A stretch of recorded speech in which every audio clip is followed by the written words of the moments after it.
Bismillahirrahmanirrahim. Assalamualaikum warahmatullahi wabarakatuh.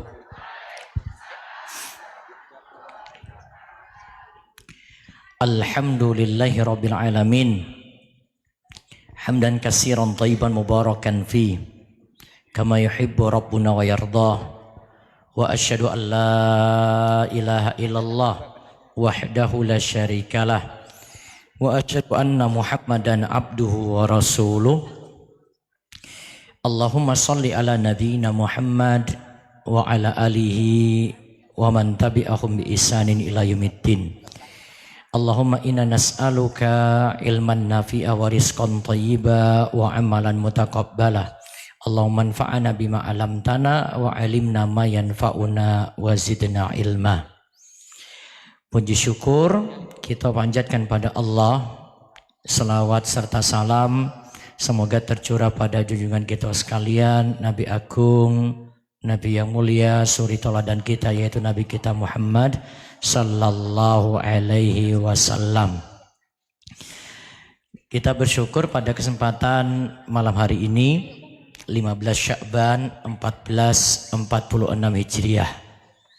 Kita mohon kepada Allah Subhanahu wa taala semoga majelis kita adalah majelis yang penuh berkah.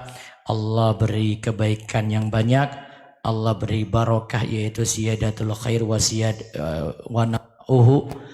Itu kebaikan yang terus bertambah, dan mudah-mudahan dengan adanya majelis ini keberkahan juga bukan hanya untuk yang hadir, tapi untuk saudara-saudara kita yang tidak bisa hadir kesempatan malam hari ini, mudah-mudahan yang dalam keadaan sakit Allah Subhanahu wa taala sembuhkan penyakitnya, yang dalam keadaan menderita penyakit kronis mudah-mudahan diangkat penyakitnya dengan segera, yang punya kesulitan dalam hal rezeki, terlilit utang dan masalah ekonomi, Allah berikan segera jalan keluar.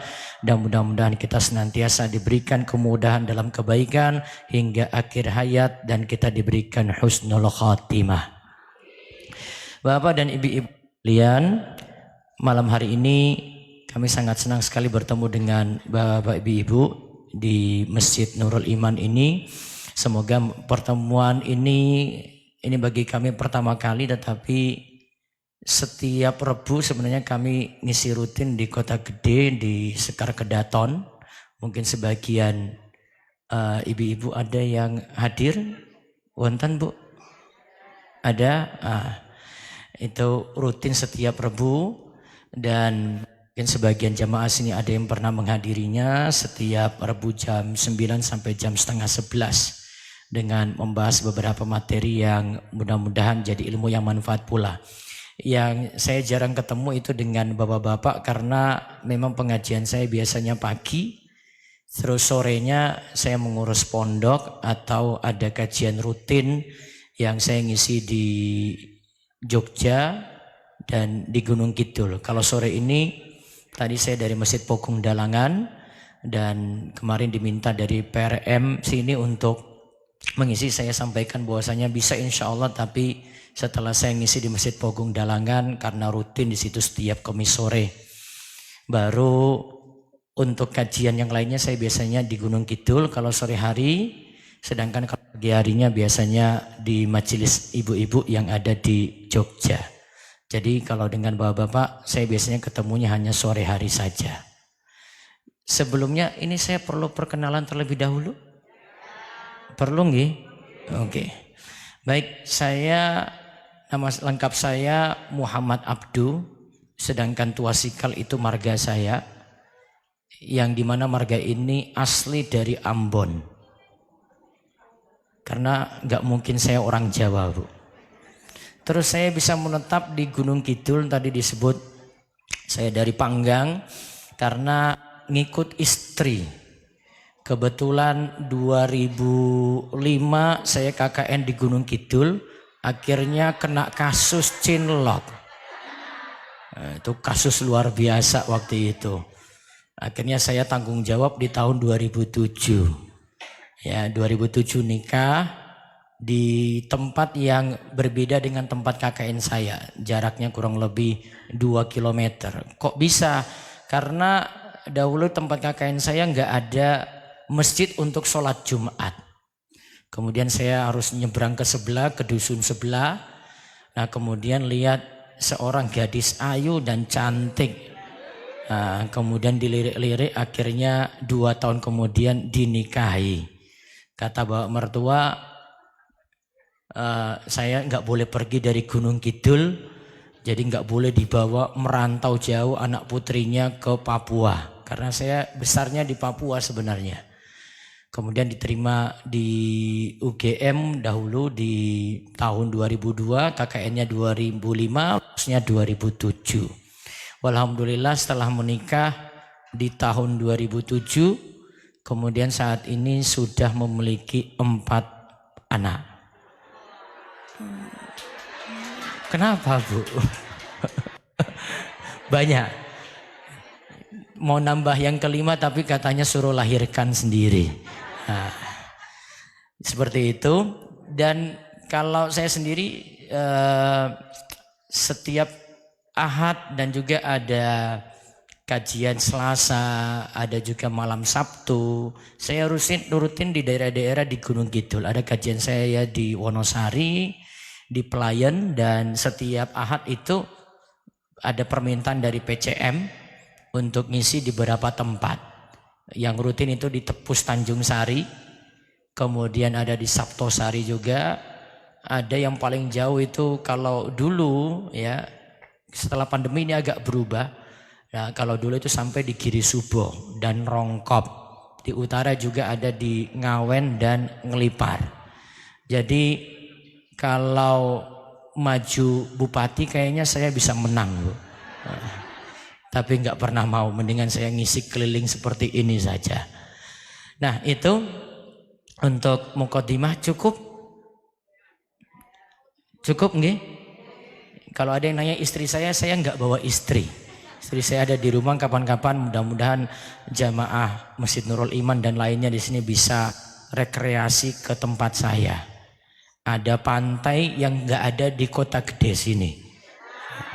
Insyaallah monggo jenengan ke pantai, ada Pantai Gesing, pernah tahu ada Hiha Ocean View nggih. Nah, dengan bisa ke situ pasti lewat depan rumah saya.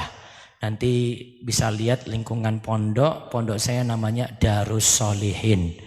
Nanti jenengan bisa mampir di situ, sholat atau sekedar lewat, nanti bisa berjumpa dengan pondok saya tadi. Nah, itu saja dari kami. Nah, kita masuk ke materi. Sebentar lagi insya Allah kita akan memasuki bulan Ramadan. Kemarin sudah ada pengumuman saking Muhammadiyah kalau tanggal 1 Maret insya Allah 1 Ramadan. Kemudian puasanya 30 hari. Yang awalnya dari ini maklumat 30, Pak. Terakhir ini. Karena dari maklumat yang terakhir belum memakai KHGT. Belum memakai kalender Hijriah global tunggal. Masih memakai metode hisab wujudul hilal. Sehingga saya sebelumnya mengira 29 hari karena pakai KHGT. Karena saya lihat di kalender. Ternyata kemarin keputusan dari PP Pusat bahwa nanti tetap 30 hari masih menggunakan metode hisab wujudul hilal. Sehingga kalau itu yang diikuti berarti puasa tetap 30 hari. Antara Muhammadiyah insya Allah nanti sama juga dengan pemerintah untuk hari rayanya. Jadi nanti hari rayanya itu berbarengan. Baik, saya akan fokus di sini Bapak Ibu sekalian. Kita akan membahas bukan tentang fikih puasa. Saya yakin fikih puasa di sini banyak dari para ustadz, para dai yang nanti akan nyampaikan di bulan Ramadan. Tema saya akan khusus membahas tentang harta apa saja yang nanti dikeluarkan di bulan Ramadan. Khusus seputar harta. Kita awali dengan pengertian beberapa hal terlebih dahulu. Sini saya sudah susun. Ya. Sifat dasar manusia mengenai harta. Lalu tentang harta itu titipan. Kemudian bagaimana kita itu memiliki harta yang berkah. Nah, setelah itu nanti kita akan lihat, saya akan sebutkan poin-poin ringkas. Pengeluaran harta di bulan Ramadan itu ada berapa poin? Ada situ kaitannya dengan zakat, ada di situ kaitannya dengan fidyah, dan juga ada di situ kaitannya dengan sedekah sunnah, seperti kita memberikan makan saat buka puasa atau memberikan makan kepada orang-orang yang butuh. Mudah-mudahan ini waktunya cukup. Ini sampai jam berapa ini? Hah? Aduh, saya nggak pernah ngisi sampai jam 12. Paling malam saya ngisi itu jam 10. Nanti kalau jam 10 mata saya sudah redup ini. Kalau sudah redup berarti sudah selesai. Ya. Nanti saya beri kesempatan insya Allah materi sekitar 30-40 menit. Nanti waktu yang tersisa saya buka tanya jawab. Boleh tanya, tapi saya sarankan seputar materi saja. Masalah jenengan dengan suami, dengan istri nggak akan saya jawab. Masalah yang lain-lainnya di luar ini nggak akan saya jawab. Ya, kecuali kaitannya dengan Ramadan, kaitannya dengan zakat, kaitannya dengan puasa, insya Allah saya akan bantu untuk memberikan jawaban. Baik, kita masuk ke yang pertama. Sifat dasar manusia itu pelit. Apa tadi? Sifat dasar manusia apa? Pelit. Bahasa halusnya pelit napa nggih? Nah, itu. Coba jenengan nanti lihat di surat Al-Adiyat ayat ke-6. Kalau yakin jenengan hafal semua ini Bapak Ibu-ibu. Innal insana li rabbihi lakanud. Sesungguhnya manusia itu mengingkari nikmat yang diberikan oleh Rabb-nya. Kanut itu artinya ingkar nikmat. Kanut itu artinya ingkar nikmat. Lawan dari ingkar nikmat itu adalah syukur nikmat. Saya ulang, lawan dari ingkar nikmat berarti lawan dari sifat kanut itu adalah syukur nikmat. Bapak Ibu sekalian, para ulama jelaskan syukur nikmat itu ada dengan dua cara. Yang pertama, syukur nikmat dengan badan kita. Yang kedua, syukur nikmat dengan harta kita. Berarti kalau kita bahas kanut, berarti ada dua juga. Kanut yang pertama yaitu ingkar nikmat dengan badan. Artinya badannya itu nggak mau gerak. Alias apa? Malas gerak. Oh, ngerti mager juga ini ibu-ibu ya. Dia malas gerak, nggak mau gerak, badannya nggak mau ngapa-ngapain, berarti ingkar nikmat dengan badan. Yang kedua berarti ingkar nikmat dengan harta, berarti tidak mau mengeluarkan harta. Bahasa lainnya apa? Medit tadi itu. Sekarang kita definisikan pelit terlebih dahulu nggih. Siap? Mohon maaf nanti kalau agak kesinggung ya memang ya orangnya pelit berarti. Coba kita lihat pengertian yang disampaikan oleh para ulama tentang pelit. Atau bahasa Arabnya itu bakhil. Bakhil. Kadang juga disebut bukhli. Seperti dalam doa Allahumma inni a'udzubika minal ajazi wal bukhli. Ya Allah, aku minta perlindungan kepadamu dari ajaz, enggak mampu, enggak kuat. Dan aku minta perlindungan kepadamu dari bukhl, dari sifat pelit, dari sifat bakhil. Apa pengertian dari bakhil? Di antara maksudnya adalah man'ul wajib. Enggak mau keluarkan harta untuk yang wajib. Nggak mau keluarkan harta untuk yang wajib. Ada lagi pengertiannya disampaikan oleh para ulama. Apa yang dimaksud bakhil? Apa yang dimaksud pelit? Ayyara rajulu mayunfikuhu talafan. Ada orang itu yang menganggap bahwasanya harta yang dia keluarkan untuk sedekah itu berarti rugi kalau keluar. Wa mayumsikuhu syarafan, yang dia tahan-tahan, yang dia simpan-simpan, menunjukkan dia itu mulia, dia itu kaya raya. Saya ulang dengan bahasa sederhana, pelit itu adalah ada orang itu yang menganggap kalau duitnya keluar, padahal keluarnya untuk apa? Sedekah ini. Duitnya keluar untuk sedekah berarti dia itu rugi. Sedangkan yang dia simpan, yang dia tahan-tahan, berarti dia itu orang mulia, dia itu orang sukses, dia itu benar-benar kaya. Nah, kalau bapak ibu-ibu masih merasa kayak gini, kalau saya keluarin sesuatu, kok saya ini kok rugi ya? Maka hati-hati, masuk dalam istilah apa tadi? Pelit. Ada pengertian lebih lengkap lagi. Di sini ada 3 rincian. Apa yang dimaksudkan dengan bakhil atau apa yang dimaksudkan dengan pelit?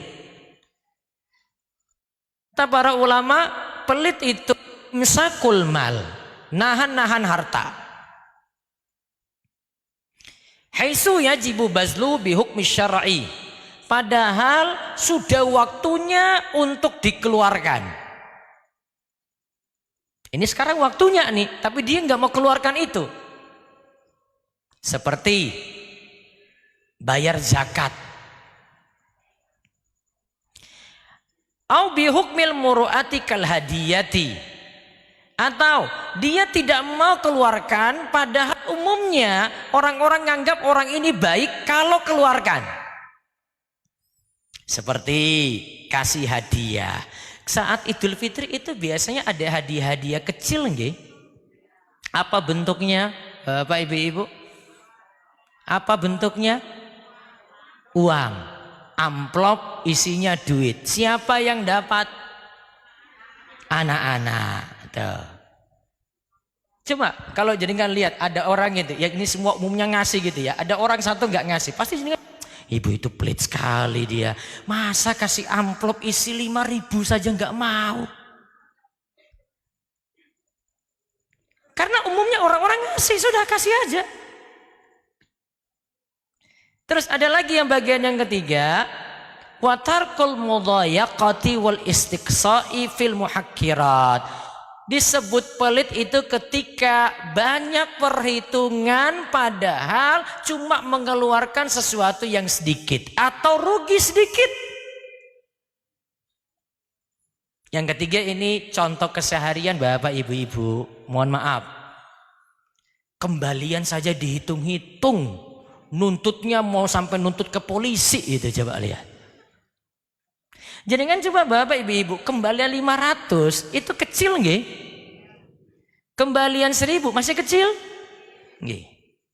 Ini ada yang sampai perkarakan itu. Sampai mau dikembalikan ya karena dia bilang, maaf Bu, ini benar nih nggak ada duit kecil nih, nggak ada di laci saya ini. Mohon maaf, silakan ambil aja di sini yang jumlahnya yang harganya 1.000, monggo diambil. Enggak, saya nggak mau, tetap 1.000 kembalikan. Bu, perkara kecil, nggak usah dibesar-besarin. Ya, ini perkara kecil aja, nggak usah besar-besarin, remeh aja ini. Masa kayak gini sudah diikhlasin aja deh. Kayak gitu aja kita protesnya bukan main. Kecuali kalau kita rugi besar. Saya tadi sudah bayar sesuai dengan tagihan, tadi disuruh bayar 300, ya. Kebetulan tadi saya ya tidak sengaja kasih lebih jadi 400, saya minta 100, wajar. 100.000 ruginya. Kalau ini cuma rugi 500 perak, 1.000 perak, ngapain dituntut sampai bawa ke pengadilan? Ini disebut juga oleh para ulama, nuntut hal-hal yang remeh, yang kecil seperti ini masuk dalam istilah pelit. Bapak ibu-ibu sekalian, kaitannya sekarang dengan bulan Ramadan. Sebelum saya masuk di situ, ingat, harta kita itu hanya titipan. Dan Allah itu kadang menyebutkan dalam Al-Quran, sudah ini Allah titip ke kita, terus Allah katakan, may yuqridullaha qardhan hasanan. Siapa yang mau pinjamkan kepada Allah dengan qard, dengan pinjaman yang baik. Padahal Allah itu titip ke kita. Terus ketika kita sedekahin pada Allah, di jalan Allah kita sedekahkan itu, Allah katakan kita memberikan pinjaman kepada Allah. Maka Allah begitu maha baiknya masih sebut itu sebagai pinjaman. Kalau pinjaman berarti Allah ganti atau tidak? Ganti. Dan Allah ganti dengan penggantian yang banyak. Dan itu adalah kebaikan dari Allah. Allah ganti dengan kebaikan yang banyak. Dikasih pahala yang besar di situ. Maka Bapak Ibu-ibu sekalian, ada hadis yang menyebutkan seperti ini. Biar kita pahami hadisnya. Hadisnya singkat saja. Menjelaskan bagaimana berkahnya harta yang kita keluarkan. Walaupun secara kuantitas, secara jumlah harta kita berkurang. Nabi SAW katakan apa? Ma naqasat sodakotun min mal. Sedekah tidaklah mengurangi harta. Kata para ulama seperti dijelaskan oleh Imam Nawawi dalam Syarah Sahih Muslim. Beliau katakan sedekah tidak mengurangi harta itu justru mendatangkan berkah. Kita selamat dari keburukan-keburukan. Makanya Bu, orang yang rajin sedekah itu Allah berikan perlindungan pada dia dari hal-hal buruk. Contoh, mudah-mudahan dengan rajin sedekah itu selamat dari berbagai macam penyakit. Apalagi bentuk perlindungan dari keburukan. Ada orang yang gak suka sama kita Bapak Ibu-ibu. Kalau ada yang tahu sifat kita itu gak mau bagi-bagi. Ada orang-orang miskin itu sekitar kita, itu gak senang sama kita. Dia bisa lakukan sesuatu, merampas harta kita, rampok harta kita, atau mungkin suatu waktu dia nipu kita. Ketika kita keluarkan sedekah, Allah selamatkan kita juga dari keburukan. Itulah gantinya tuh. Selain itu maknanya adalah pahalanya nanti berlipat ganda. Memang hartanya berkurang, tetapi nantinya diganti dengan pahala yang berlipat-lipat. Maka nggak usah khawatir ketika kita keluarkan harta kita untuk jalan kebaikan. Baik, selanjutnya kita bahas bagaimana mengeluarkan harta tadi. Ingat, dalam Islam diajarkan kita mengeluarkan harta itu punya skala prioritas. Misalnya ada laki-laki, dia seorang suami, dapat gaji. Gajinya untuk siapa dulu? Hah? Untuk siapa Bu? Berapa persen dari gaji tersebut? 100%. Baik. Waduh, ini bahaya juga kalau saya bahas nih ya. Saya takut nanti selanjutnya saya salah jelaskan, salah jawab, saya nggak bisa pulang ini ibu-ibu ini. Apalagi ibu-ibu di depan ini cegat saya nanti. Ustadz ini mengubah segalanya. Baik, coba lihat urutan saya dulu. Ini dijelaskan oleh para ulama, ada Imam Ibnu Battal dan yang lainnya ketika menjelaskan urutan ini. Bahkan ini adalah kesimpulan dari hadis. Ketika seorang itu punya harta, maka yang pertama kali dia lakukan adalah nafkah untuk diri sendiri terlebih dahulu. Betul apa betul? Iya kan? Nafkah untuk diri sendiri terlebih dahulu. Kecuali kata Profesor Muhammad Azwaili di dalam kitab beliau Al-Mu'tamad. Beliau katakan kecuali untuk satu masalah, yaitu untuk istri. Istri bukan nanggung nafkah pada dirinya sendiri, tetapi ditanggung oleh suaminya. Walaupun istrinya kerja, istrinya kaya raya. Walaupun apa tadi? Istrinya kerja, istrinya kaya raya. Tetap suami punya tanggung jawab untuk beri apa? Nafkah. Nah ini kalau dari sisi perempuan itu. Oh ini betul ini Bu ya. Nah, belum selesai Bu. Coba lihat di sini ya. Satu berarti kalau urutan dari laki-laki tadi nggih, satu nafkah untuk siapa dulu? Diri sendiri. Yang kedua berarti lanjutkan dengan yang tadi itu untuk istri. Dan di istri ini ada anak-anak. Ini sudah betul ini? Betul nggih? Setuju? Oke. Terus yang ketiga baru perhatikan orang tua. Yang keempat ada nafkah lagi untuk kerabat. Kerabat siapa? Ya sedulur-sedulurnya. Seperti dahulu itu ada kisah Abu Bakar As-Siddiq beri nafkah kepada sepupunya namanya Mistah bin Utsatsah. Itu ada kisahnya itu. Maka saya ulang tadi, nafkah yang utama diri sendiri dulu. Terus yang kedua nafkah pada istri. Sifat nafkah pada istri dikatakan oleh Imam Asy-Syirazi dalam kitabnya Al-Muhadzab. Nafkah pada istri itu sifatnya adalah iwad. Apa maksud iwad? Kompensasi. Karena istri lakukan kewajiban dia sebagai istri, maka suami balas. Dia lakukan kewajiban dia sebagai suami. Istri lakukan kewajiban, balasannya suami kasih nafkah. Kemudian baru setelah itu nafkah pada orang tua. Setelah istri dan anak-anak tadi nafkah pada orang tua. Apa yang dimaksudkan nafkah pada orang tua tadi? Sifatnya itu kata Imam Asy-Syirazi, sifatnya adalah muasah. Muasah itu kepedulian.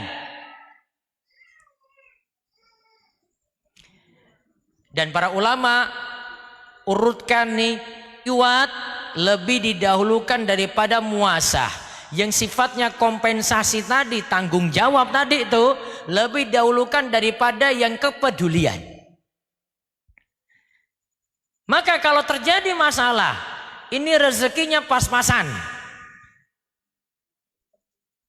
Hanya bisa hidupi istri dan anak-anak. Maka di sini lebih didahulukan iwat terlebih dahulu, yaitu pada istri dan anak tadi, baru kemudian kalau ada lebih diberi kepada orang tua. Jelas ini? Ada yang mau protes? Kalau para istri itu nggak akan protes ini di sini. Wah, dia langsung alhamdulillah.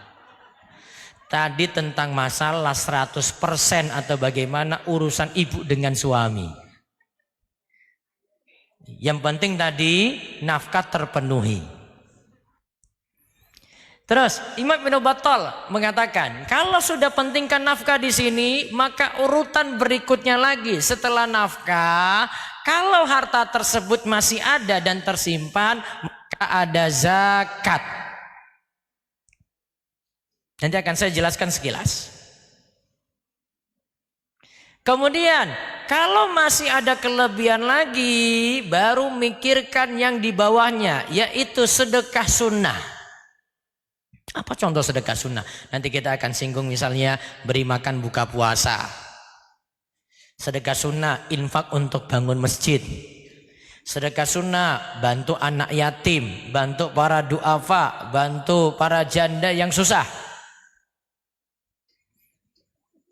Jadi kalau kita mau urutkan tadi nggih, urutannya mana dulu tadi? Nafkah, baru kemudian apa? Zakat, baru kemudian apa lagi? Sedekah sunnah. Sedangkan nafkah tadi rinciannya ada. Nafkah pada siapa dulu? Diri sendiri. Terus nafkah pada siapa lagi? Istri dan anak-anak. Terus nafkah pada siapa lagi? Orang tua. Baru nafkah pada siapa lagi? Kerabat. Nah, itu sudah urutannya. Nah, sekarang saya rinci yang biasanya dikeluarkan di bulan Ramadan. Satu, fidyah. Fidyah itu artinya ini adalah tebusan untuk ganti puasa. Walaupun nanti ada dalam kasus sebagian pendapat ulama mazhab yang menyebutkan untuk puasa wanita hamil dan menyusui bukan ganti, tetapi dia tambah kewajiban, yaitu ada puasa, ada fidyah. Menurut sebagian pendapat ulama seperti mazhab Hambali dan Syafi'iyah. Fidyah ini Allah Subhanahu wa taala katakan di dalam surah Al-Baqarah, wa 'alal ladzina yutiqunahu fidyatun ta'amu miskin. Bagi yang tidak kuat lagi jalani puasa, maka hendaklah dia memberi makan, yaitu fidyah tadi, diberikan kepada orang miskin. Ayat ini di surah Al-Baqarah ini ayat 184 di sini sudah menyebutkan bahwasanya fidyah itu ada caranya. Di sini dikatakan bentuk fidyahnya, terus siapa yang dikasih fidyah. Tapi waktunya belum dibahas. Kalau kita lihat bentuknya fidyah, di sini sebut to'am, makanan. Saya bisa rinci makanan ini kita bagi jadi 3. Yang pertama, makanan ini bentuknya fidyah itu, kalau umumnya pendapat ulama mazhab itu bentuknya adalah makanan mentah, yaitu berupa beras. Dan sini ada beberapa pendapat. Ada yang katakan itu 1/4 sok, ada yang katakan setengah sok. 1 sok itu ukuran zakat fitrah. Di sini zakat fitrah bayar berapa? Berapa kilo? Masih 2,5 atau sudah naik jadi 3 kilo? Ya, karena sebagian tempat saya tanya ada yang sudah 3 kilo. Masih 2,5? Nah, berarti 27. Naik ini berarti ya, 27. Oke. Dihitung 1/4-nya. Ya, makanya ada yang bilang 6 ons, ada yang bilang 7 ons gitu. Untuk 1 kali fidyah. Maka bentuk yang pertama adalah makanan mentah, yaitu makanan pokok tadi, berarti beras. Ya, sekitar 6-7 ons. Terus, bentuk yang kedua, makanan yang sudah siap saji. Berarti lengkap di situ, ada nasinya, ada lauknya, ya, ada sayurnya, terserah ditambah. Terus ya mau kasih minuman juga sebagai tambahan nggak masalah. Nah, yang sering ditanyakan itu apakah makanan ini 3 kali makan? Jawabannya enggak. 3 kali makan itu kita aja biasanya makan. Kalau orang lain belum tentu 3 kali makan. Sehingga pengertian to'am di ayat tadi, pengertiannya itu adalah pokoknya beri makan walaupun sekali. Maka 1 fidyah bisa disamakan dengan 1 bungkus makanan.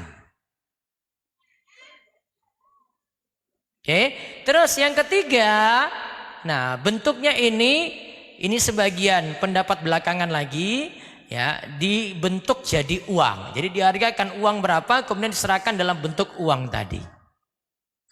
Terserah nanti di antara 3 cara ini jenengan pilih yang mana. Terus ta'amul miskin, makanan diberikan kepada orang miskin.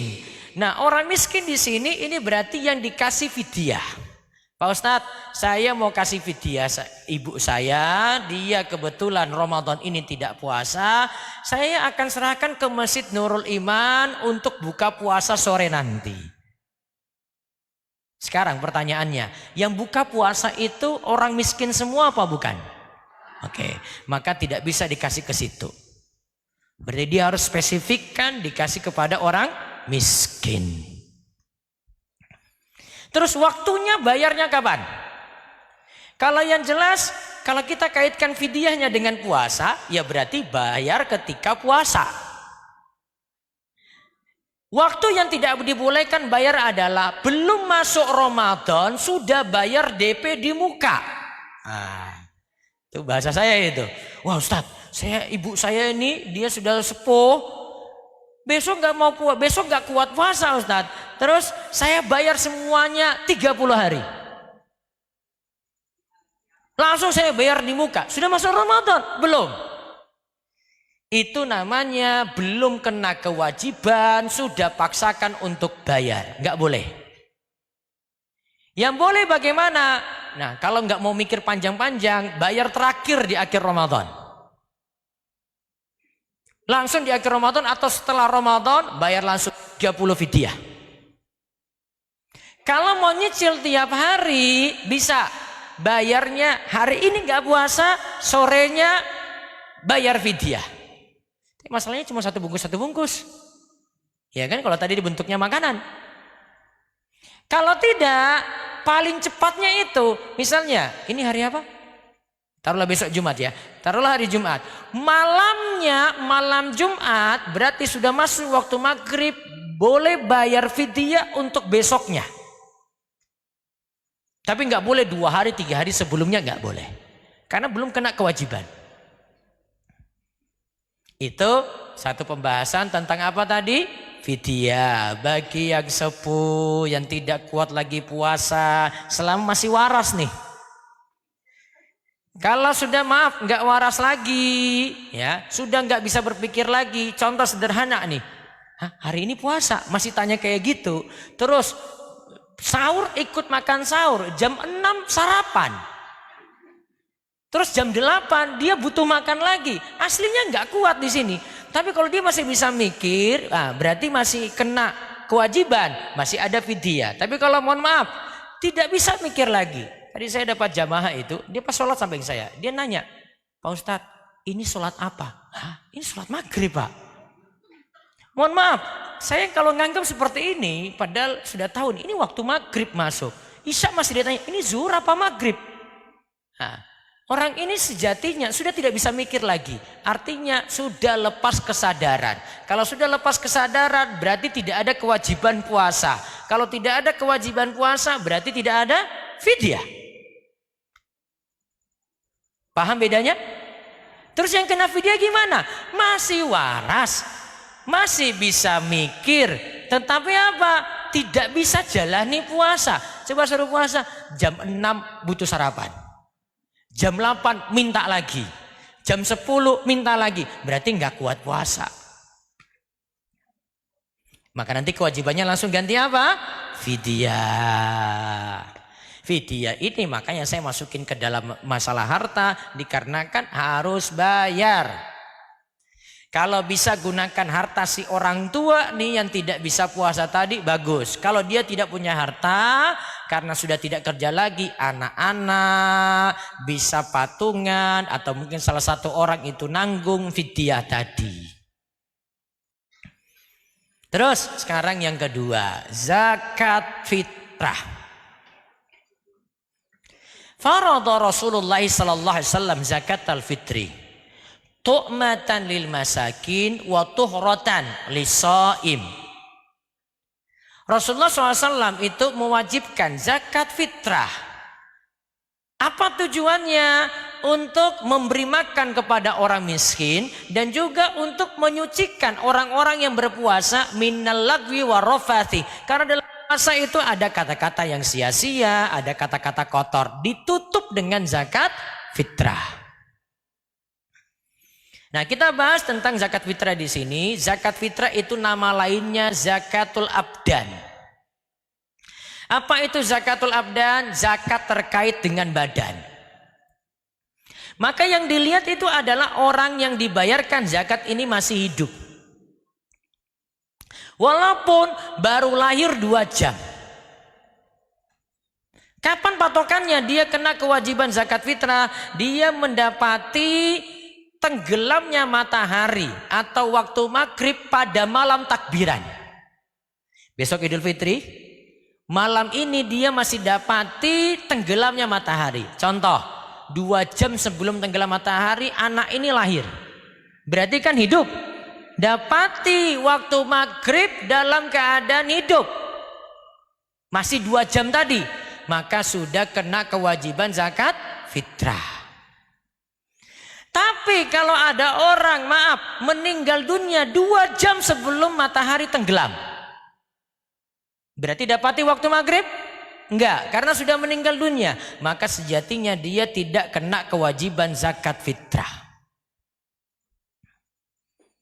Para ulama tentang waktu pembayaran zakat fitrah, ya, mereka katakan bahwasanya dari hadis-hadis yang ada, waktu paling afdol bayarnya itu kalau mau pergi berangkat sholat id, sebelum sholat id dilaksanakan.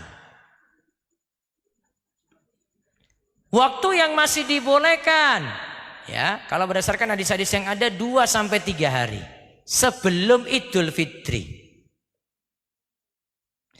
Kemudian ada waktu lagi yang para ulama, sebagian ulama masih membolehkan ini lagi. Ada yang bolehkan dari 1 Ramadan. Seperti pendapat dalam ulama Syafi'iyah. Dan ada namanya waktu terlarang membayar zakat fitrah, yaitu ketika sholat id sudah dilaksanakan. Saya pernah dapati jamaah itu nanya, Pak Ustadz, keluarga saya ini mau bayar zakat fitrah, dia lupa. Tadi malam itu baru ingat pagi ini nih. Dia beritahu saya mau bayar zakat fitrah sekarang. Hah? Sekarang sudah sholat id? Sudah. Maka berarti dia bayarnya waktunya sudah selesai. Maka zakat fitrahnya hanya dihitung sedekah biasa. Tetapi karena ini kaitannya dengan hak orang miskin, sedekah tadi wajib dibayar. Tetap dibayar walaupun waktunya telat. Terus bentuk zakat fitrah bagaimana? Tadi sudah disinggung bentuknya makanan. Walaupun nanti ada yang setarakan dengan harga makanan. Terus besarnya ukurannya berapa? Sok. Yaitu tadi disebut 1 sok. 1 sok itu ini ukuran takaran. Ya, itu ukuran di zaman Nabi SAW. Nantinya dengan kurma itu pasti berbeda dengan menggunakan beras. Karena masa jenisnya itu berbeda. Sehingga para ulama itu cuma pakai ya kira-kira. Makanya tadi saya bilang ada yang pakai 3 kilo.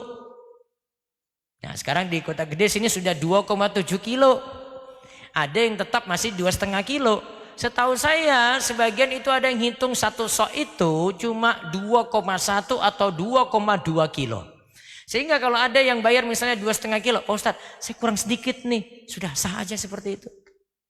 Karena ada yang di bawah itu tadi ukurannya 2,1, ada yang setarakan jadi 2,2 kilo. Dan ada yang pukul tinggi sampai berapa kilo tadi? 3 kilo. Semuanya dibolehkan.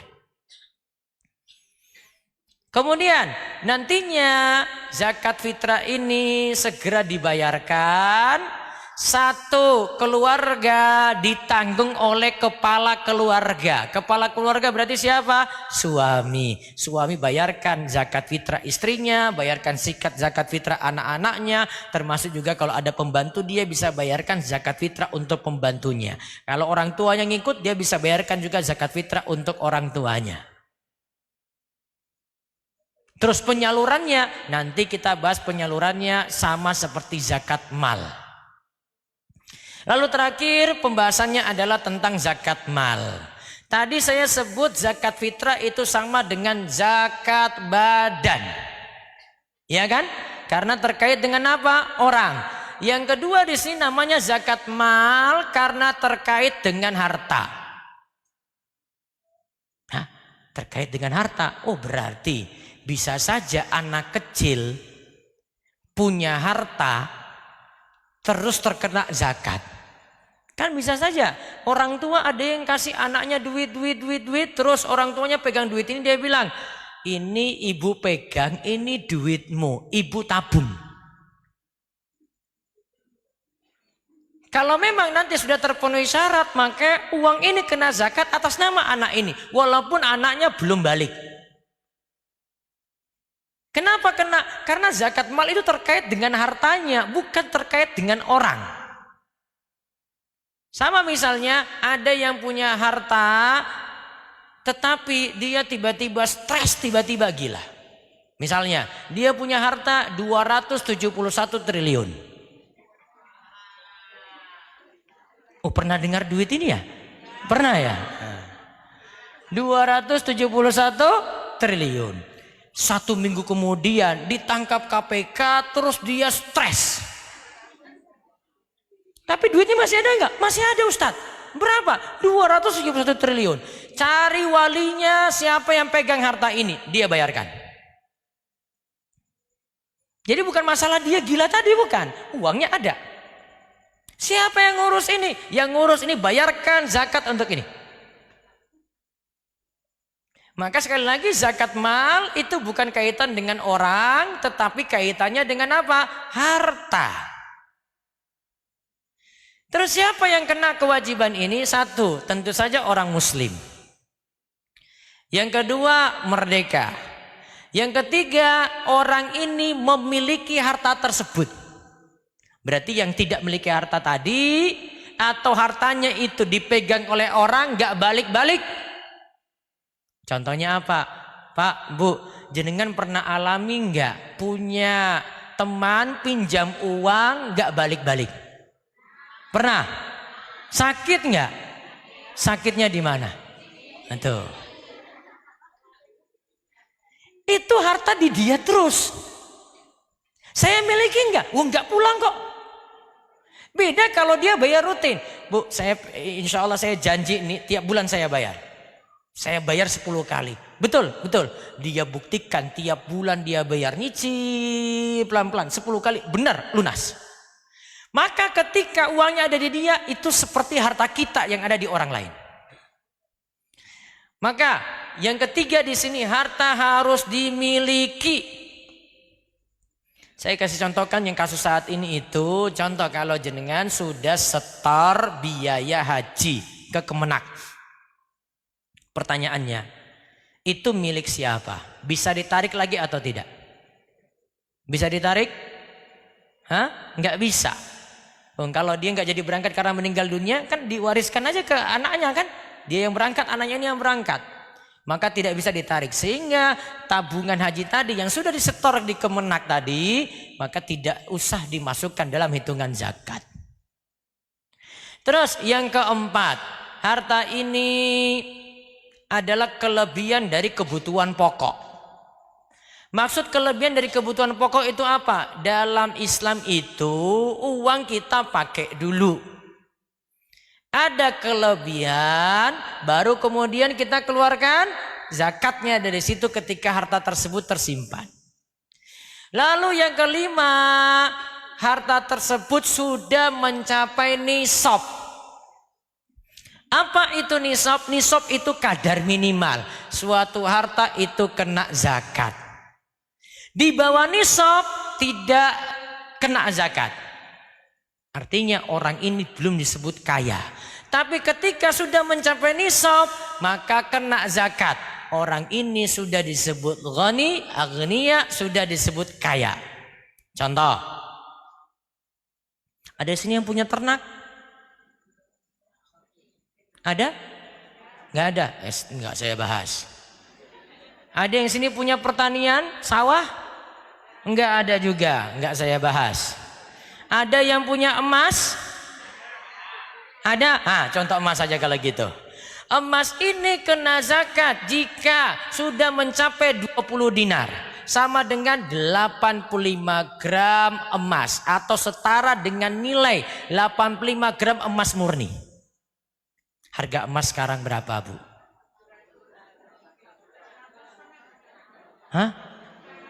Sekarang sudah tinggi. 85 gram emas itu kemarin saya diberitahu sudah 130 juta. Sudah 130 juta tuh. Emas tadi dimiliki 85 gram baru kena zakat. Hanya 10 gram Ustadz punya saya. Belum kena zakat berarti belum disebut kaya. Dari sisi punya apa? Emas. Kota Gede ini terkenal juga ada yang punya perak. Ada yang punya usaha perak, ada jualan perak. Maka kena zakat jika sudah mencapai 595 gram perak.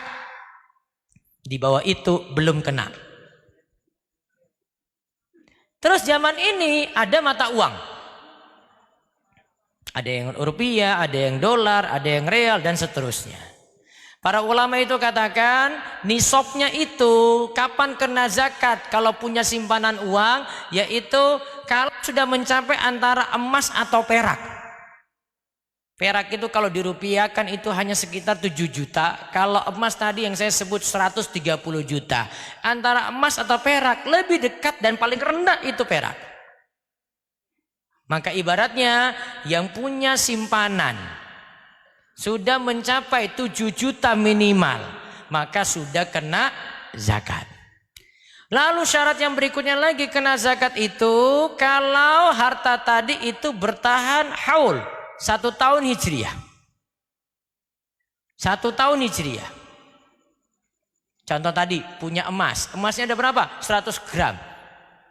Sudah 1 tahun belum? Belum Ustaz. 100 gram ini awalnya saya miliki di bulan Sya'ban.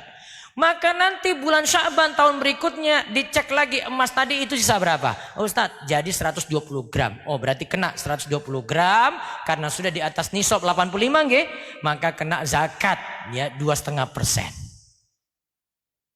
Maka ada istilahnya apa? Haul. Kecuali untuk beberapa zakat, ada zakat hasil pertanian, panen langsung kena, dan juga harta rikas ya dari harta jahiliyah yang terpendam. Juga bagi yang berpendapat adanya zakat profesi, karena kalau pakai zakat profesi berarti setiap bulan nanti dia keluarkan. Kemudian setelah kita tahu tadi, ingat zakat itu kaitannya zakat mal untuk harta tertentu, tidak semua harta. Karena Nabi SAW itu katakan tidak ada zakat untuk kuda, untuk tempat tinggal. Dan para ulama itu katakan untuk kendaraan tidak kena zakat, untuk rumah tidak kena zakat. Maka nggak usah pusing-pusing ngitung rumah saya itu kena zakat berapa persen. Lalu yang terakhir setelah zakat ini dihimpun, tadi misalnya untuk emas, perak, mata uang kena zakat 2,5%, maka hasilnya ini disalurkannya pada 8 golongan. Siapa 8 golongan ini? Ada dalam surah At-Taubah ayat 60. 1. Fakir, 2. Miskin, 3. Amil zakat, 4. Mu'allaf, 5. Untuk memerdekakan budak, 6. Untuk membebaskan orang yang terlilit utang, 7. Fisabilillah, untuk jihad dan jalan dakwah. Terus yang ke-8 untuk Ibnu Sabil, untuk musafir yang terputus perjalanan. Berapa tadi? 8. 8 ini ada dalam surat apa? At-Taubah ayat 60. Nah setelah kita perhatikan tadi, bagi yang punya kelebihan harta lagi, kalau memang bisa sedekah sunnah di bulan Ramadan juga bisa bagi buka puasa diantaranya. Kata Nabi SAW, siapa yang beri makan untuk orang yang berpuasa, maka baginya pahala dari orang yang berpuasa tersebut tanpa mengurangi pahalanya sedikit pun juga. Nah ini contoh harta-harta yang dikeluarkan, ada fidyah, ada zakat fitrah, ada zakat mal, dan juga bisa disalurkan untuk buka puasa. Semoga Allah memberkahi harta-harta kita di bulan Ramadan. Baik, silakan ada pertanyaan. Monggo. Silakan. Ada?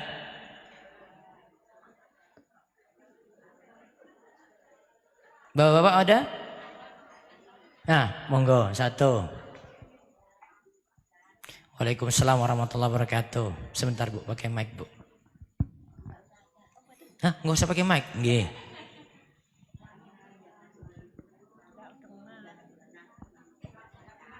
Nggih Bu. Coba Bu, nggak dengar Bu. Maaf ya Pak Ustadz. Nggih. Misalnya zakat mal itu bila sudah diyakatkan tahun yang lalu misalnya, itu apa tahun yang akan datang juga masih kena zakat mal. Oke. Dah gitu aja Pak Ustadz, terima kasih. Coba lihat Bapak Ibu-ibu. Assalamualaikum warahmatullahi wabarakatuh. Assalamualaikum warahmatullahi wabarakatuh. Tahun lalu emasnya 100 gram. Sudah dibayarkan zakatnya 2,5%. 2,5% dari 100 berapa? 2,5 gram. Mungkin dia nggak mau keluarkan dalam bentuk emas, diuangkan aja. 2,5 gram dikalikan harga emas. Dia bayar pakai duit. Tahun berikutnya emasnya masih ada? Masih Pak Ustadz. Berapa? Masih 100 gram. Berarti karena masih ada emasnya, kena lagi 2,5%. Bayar sama seperti tahun lalu. Tahun berikutnya seperti itu, bayar juga sama. Nah, kenapa kena zakat? Karena masih ada yang disimpan. Ustadz, gimana kalau biar nggak kena, dihabiskan aja Bu?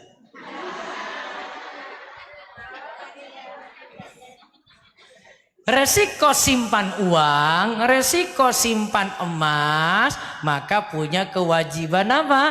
Zakat. Makanya biar nggak kena kewajiban zakat, caranya gimana? Sedekahkan semua. Selesai itu. Ada orang, ini orang kaya nanya ke saya nih, Ustadz, dia datang pakai mobil bagus. Dia datang pakai mobil Mercy. Pak Ustadz, ini gaji saya sisihkan untuk kebutuhan saya 1 bulan. Saya sudah tahu saya pakai berapa. Sisanya saya gunakan ini semua untuk sedekah. Saya keluarin semuanya. Terus Bu, apa ada sisa? Gak ada sisa Pak Ustadz. Di rekening gak ada. Saya gak ada rekening, gak ada duit. Maka saya bilang, Bu, jenengan gak kena zakat. Gak ada zakat Ustadz? Alhamdulillah. Kenapa dia gak ada zakat? Karena langsung habis. Jelas Bu? Maka bagaimana biar nggak kena zakat Bu? Habiskan. Gampang toh? Ada lagi. Silakan, monggo Bu.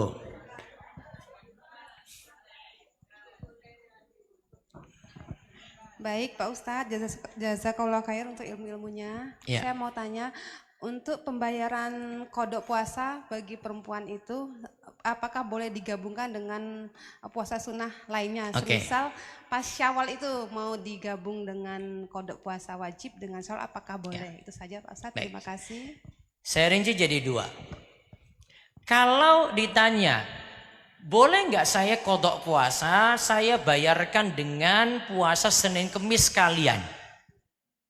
Jadi ini saya punya utang ada 6 hari, Ustaz, mumpung nih Senin Kemis.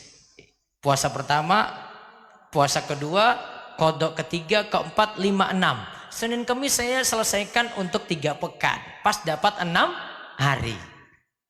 Kalau seperti ini boleh, tapi niatan pokoknya tetap kodok puasa. Jadi saya tetap niatan kodok nyaur puasa, kemudian cuma harinya dipaskan dengan Senin Kemis. Dapat pahala Senin Kemisnya insya Allah dapat. Sedangkan untuk kasus yang kedua, kaitannya dengan puasa Syawal saja, ini agak berbeda. Puasa Syawal itu Nabi SAW katakan, man soma ramadhana summa atba'u sittan min Syawal kana kasyamid dahar. Siapa yang berpuasa bulan Ramadan, lalu dia ikutkan dengan puasa 6 hari. 6 hari di bulan apa? Syawal. Maka dia seperti berpuasa setahun penuh. Para ulama itu jelaskan, hadis ini menunjukkan puasa Ramadan harus selesai dulu. Berarti kalau punya qadha, punya utang puasa, bayar dulu. Setelah itu baru diikutkan dengan puasa berapa hari tadi? 6 hari. Aduh Pak Ustadz, waktunya nggak nyanda ini ya. Ini pekan pertama banyak syawalan. Pekan kedua diundang hajatan sana sini. Pekan ketiga reunian. Sisa pekan keempat Pak Ustadz, dihitung-hitung cuma dapat 6 hari. Ya wes, pokoknya bayar utang puasa dulu. Semoga dengan bayar ini Allah catat, sebenarnya saya mau juga puasa Syawal, mudah-mudahan tetap dapat ganjaran puasa Syawal tadi. Karena sudah punya tekad untuk itu, namun gak kesampaian karena uzur-uzur tadi. Terus dia lebih prioritaskan untuk qadha puasa. Keunggulannya apa kalau kodok puasa dulu? Kewajiban selesai. Ya kan? Kewajiban selesai. Namun kalau dia dahulukan puasa Syawal dulu, kewajiban belum selesai. Nah, itu keunggulannya, Bu. Maka tetap saran saya, tunaikan kodok dulu, baru kemudian puasa 6 hari di bulan Syawal. Wallahu a'lam. Baik, ada lagi? Oke, monggo, Bu. Bapak ada, Pak? Bapak enggak ada? Bapak sampun ngantuk ini kayaknya. Monggo, Bu. Assalamualaikum warahmatullahi wabarakatuh. Waalaikumsalam warahmatullahi wabarakatuh. Saya mau bertanya mengenai infak, Pak. Kan kita sebagai seorang istri ya, Pak ya, itu dapat uang dari suami, terus kita infakkan. Itu pahalanya itu untuk keluarga atau untuk kita sendiri.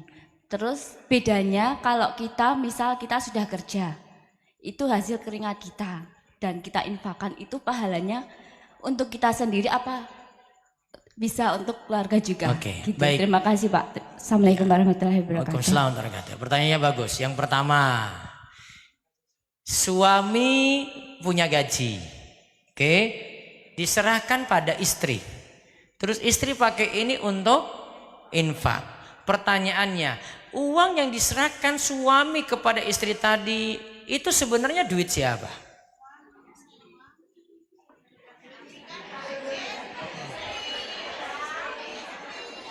Kan ini saya sudah mau khawatir pulang ini saya, nanti kena masalah saya.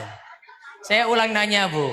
Suami punya gaji, terus dikasih ke istri. Ini uangnya siapa? Habis deh, Pak. Selesai deh, Pak, ini kalau kayak gini ini. Istri kerja, punya gaji. Gajinya gaji siapa? Salah. Kita kayaknya mau mengubah filosofi ini kayaknya agak sulit ya saya.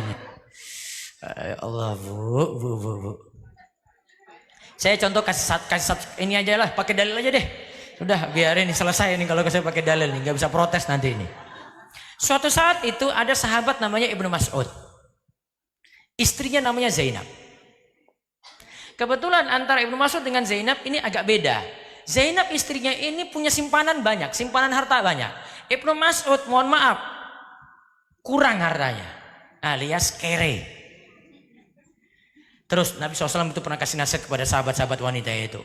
Jika kalian tuh mau selamat dari siksa neraka, maka perbanyaklah sedekah. Zainab langsung pulang.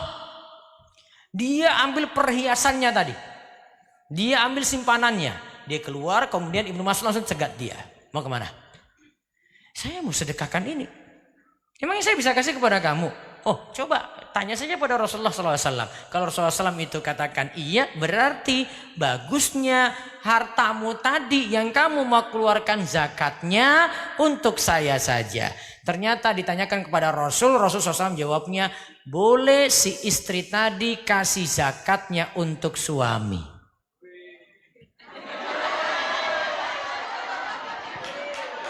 Belum selesai nih Pak ceritanya nih, belum. Saya ingin tunjukkan di sini. Perhiasan tadi punya siapa? Lihat, Ibnu Mas'ud nggak berani nuntut loh itu. Kalau mungkin di tengah-tengah kita saat ini paling bilang gini, kamu kan sudah nikah dengan saya.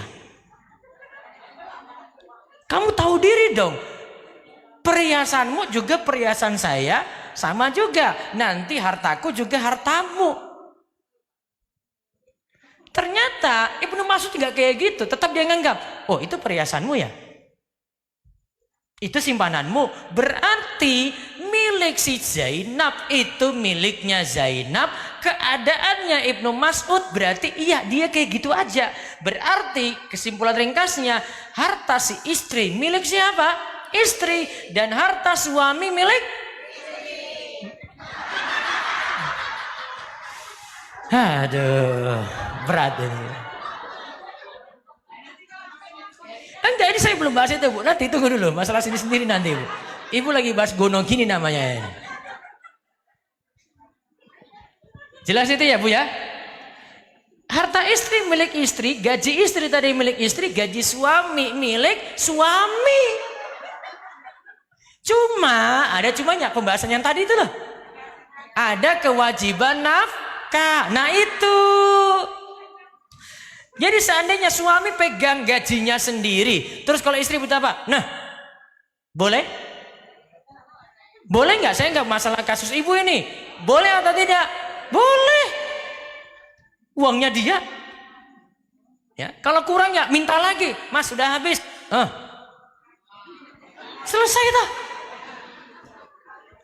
Paham ini Bu? Ceritanya awal ini paham ya?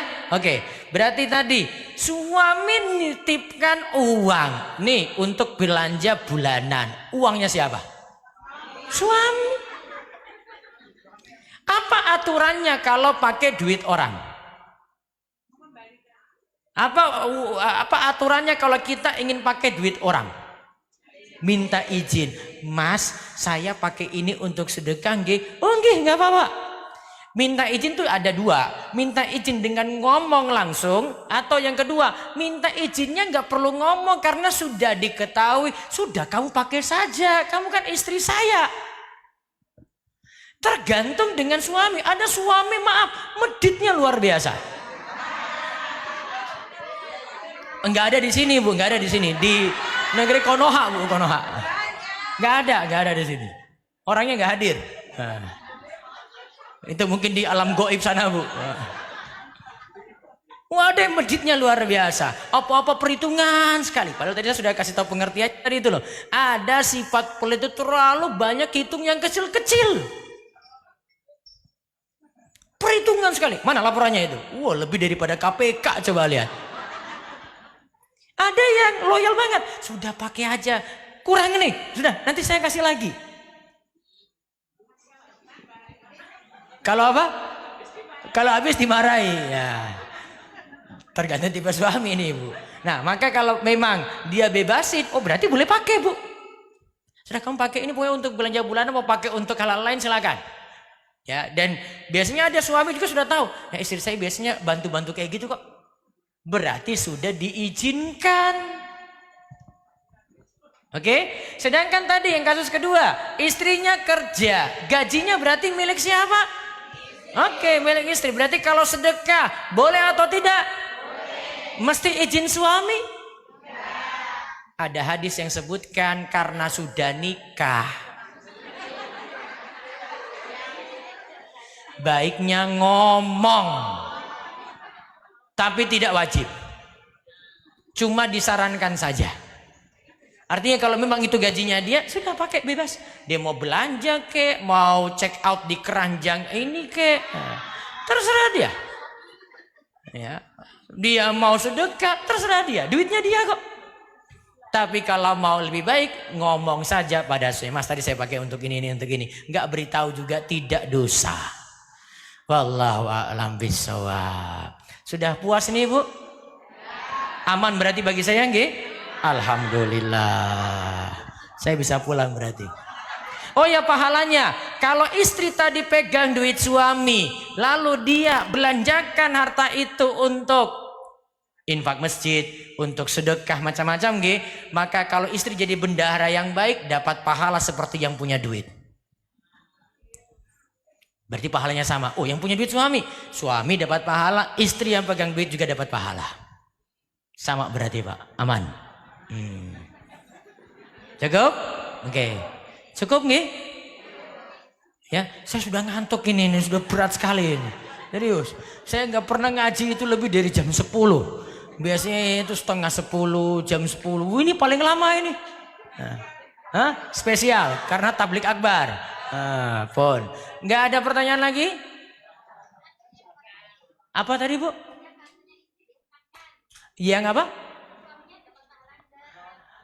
Istri punya gaji, terus gajinya ini dia infakkan. Apakah suami dapat pahala? Suami punya peran apa? Kalau suami kasih saran enggak, kasih nasihat enggak, ya. Terus cuma ya nggak tahu apa-apa, ya nggak ada peran kan? Berarti nggak dapat. Tapi kalau suami ngatur, ini jaga duit baik-baik tuh, kemarin kamu boros. Nah, kasih saran, kasih nasihat, mudah-mudahan dapat pahala. Tapi kalau nggak ada peran, maaf, enggak. Gitu Bu. Jelas? Oke. Baik, itu saja yang kita sampaikan untuk kesempatan hari ini. Semoga Allah berkahi harta kita semuanya. Dan di antara doa para ulama salaf dahulu, mereka berdoa gini. Allahumma barik lana fi Rajab. Ini mau saya tonton nggih? Baik, coba diikuti. Allahumma barik lana fi Rajab wa Sya'ban wa balikna Ramadan. Ikuti artinya. Ya Allah, berkahilah kami di bulan Rajab dan Sya'ban, dan sampaikanlah kami, panjangkanlah umur kami, berkahilah waktu-waktu kami, sehingga kami sampai di bulan Ramadan. Nah itu para ulama doa seperti itu. Apa maksudnya? Supaya di bulan Rajab yang kemarin kita ada persiapan, bulan Sya'ban juga demikian, persiapan untuk masuk Ramadan. Apalagi ini tinggal 2 pekan. Kemudian di bulan Ramadan maksimal dalam ibadah. Kata para ulama gini, Rajab itu nanam bibit, bulan Sya'ban disiram tuh tanaman tadi, bulan Ramadan panen tuh hasilnya. Maka nanti kita dapat panen hasilnya kalau kita serius dari bulan ini, bekali ilmu dengan baik, kemudian punya niatan kuat. Ramadan kali ini harus lebih baik. Maka mudah-mudahan kita dapat hasil panen yang bagus, pahalanya melimpah, dan Allah juga berikan kita ganjaran dengan diberikan ampunan yang banyak, dan mudah-mudahan kita mendapatkan husnul khotimah dengan amal-amal soleh tadi. Demikian yang kami sampaikan. Wabillahi taufiq wal hidayah wal inayah. Assalamualaikum warahmatullahi wabarakatuh.